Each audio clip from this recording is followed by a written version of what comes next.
Hello, thank you for joining us. On his first full day in office, President Donald Trump held a wide-ranging press conference that started with an announcement of a $500 billion investment into AI infrastructure. His event at the White House was alongside the leaders of three leading artificial intelligence companies that are committing billions into a joint venture called Stargate.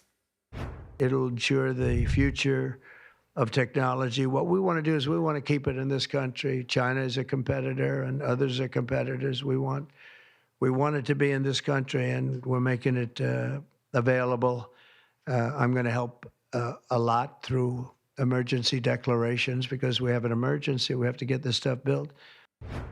Meanwhile, President Trump is already facing legal backlash for another agenda item he's set in motion. Attorneys general from at least 18 states have sued the Trump administration over an executive order the president signed Monday that would end birthright citizenship, which guarantees that children born in the U.S. are citizens even if their parents aren't.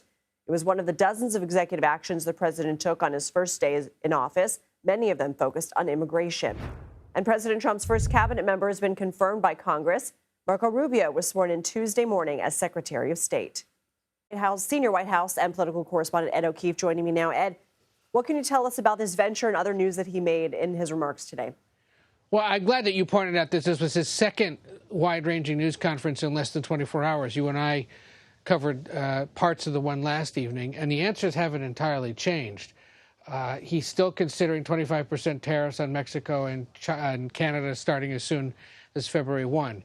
He believes that there's got to be more work done to solve the issues in the Middle East and Ukraine, now suggesting that President Xi of China has to be doing more to address this. He said that he's considering a trip to the Middle East, but got to sort out some other things, including implementation of the hostage release deal. He suggested the European Union needs to be doing more to pay for things in Ukraine. These are all things that will be making headlines all over the world instantly, and is what's causing such grave concern for world leaders as they watch this transition of power in the United States. How exactly is the United States going to reshape its relationship with the world? Well, he's laying it out here by suggesting everyone's been suckers to the United States, and he's got to rearrange the relationships. We'll see.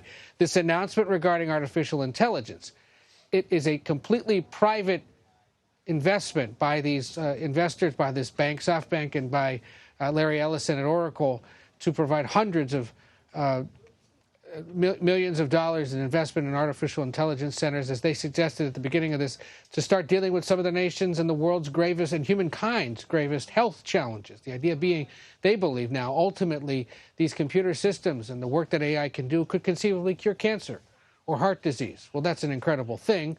The U.S. government isn't putting any of the money up for it. These business leaders are. And they all came out and claimed, Sam Altman among them there, saying that this wouldn't be possible without President Trump. Could they have announced this during the Biden era? Probably.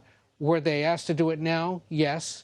Is this another example of corporate executives currying favor with the new administration? Absolutely. But it allows him now, in the first full day of his presidency, to come out and say, see, here I am encouraging this kind of private investment.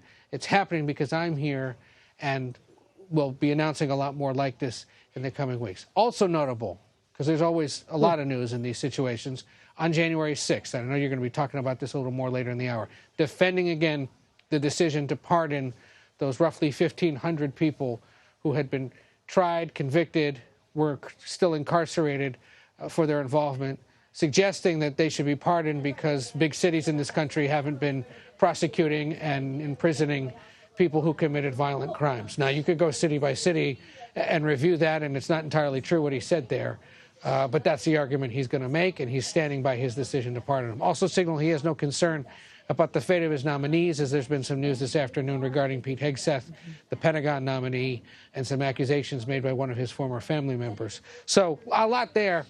But for those of us like you and I, Lindsay, that are paid to watch this stuff closely, it's not terribly different than the news he was making last night, because it's all generally on the same stuff. And he's only been president now for about exactly, 36 hours. So, you know, these things take time.